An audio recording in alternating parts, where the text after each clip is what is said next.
Leral.net, s'informer en temps réel. Site d'information exclusive numéro 1, www.leral.net.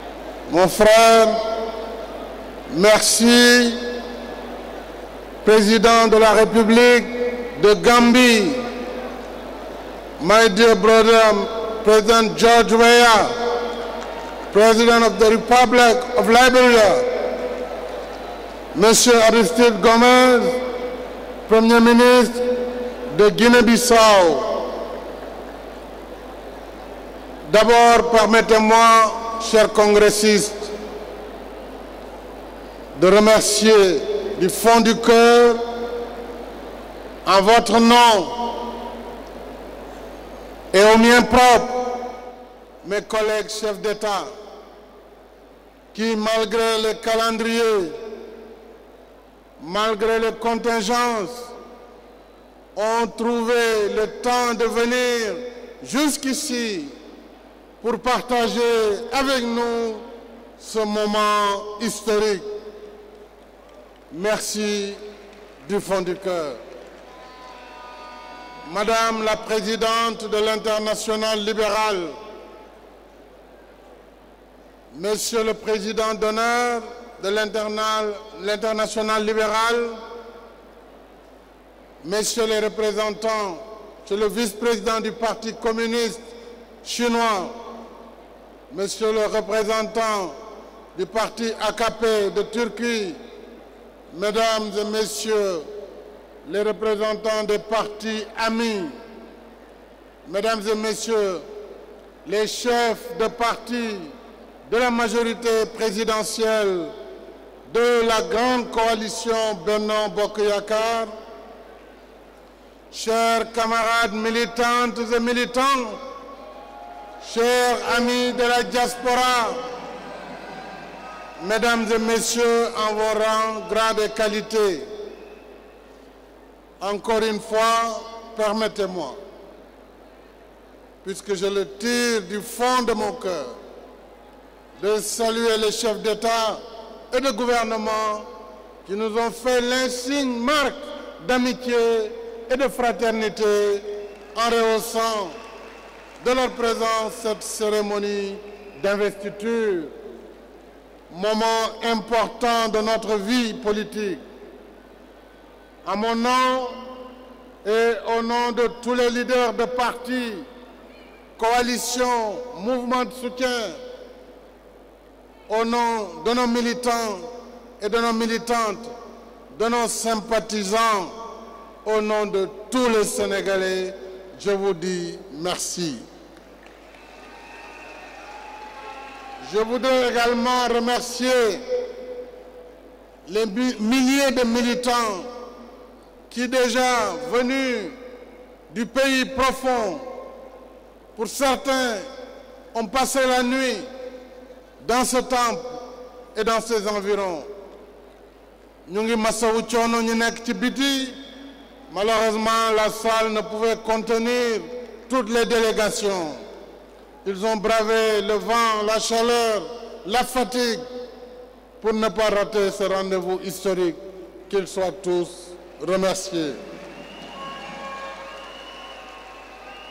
Mesdames et messieurs, depuis 2012, contre vents et marées, malgré la diversité de nos parcours et la particularité des intérêts de nos partis, nous avons regardé résolument dans la même direction. Nous avons travaillé ensemble, la main dans la main, épaule contre épaule, pour notre pays, pour notre peuple, au rythme de l'espoir, de la conviction et de la confiance.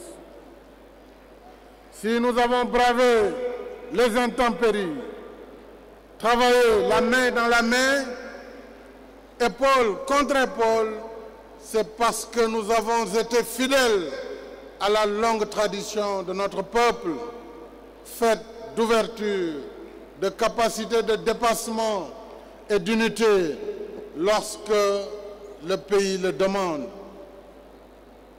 Mesdames et messieurs, des luttes anticoloniales aux grandes batailles pour la démocratie, l'histoire de notre pays est riche de noms, de femmes et d'hommes, de convictions et de combats, debout pour un destin de liberté et de justice.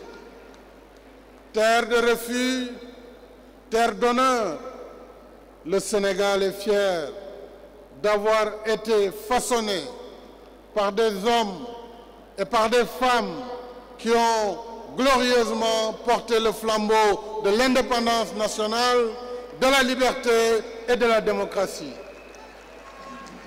Oui, je peux citer Lat Dior Ngoné Latyr Diop, Alboury Ndiaye, Lamine Senghor, Maba Diakhou Ba, Aline Sitoé Diatta, Blaise Diagne, Ngalandou Diouf,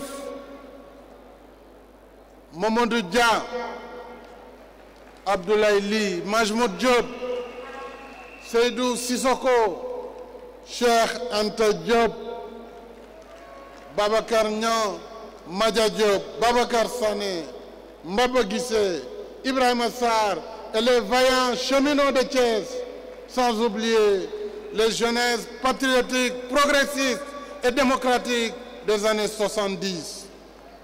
Oui, je peux citer les grandes figures engagées dans la quête de la connaissance, source de lumière et exemple de tolérance. Je veux nommer El Hadj Omar Foutiyou Tall,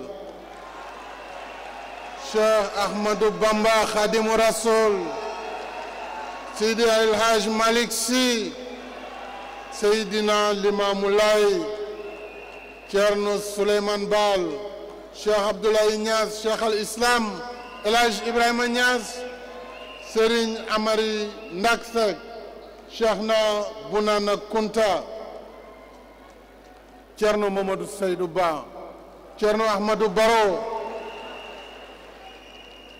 Thierno Baro Ndiogène, Monseigneur ou le cardinal Hyacinthe Thiandoum, pour ne citer que ceux qui sont dans la grâce et la paix de l'éternité, qui ont porté très haut une belle leçon de vie. Leral.net, s'informer en temps réel, site d'information exclusive numéro 1, www.leral.net.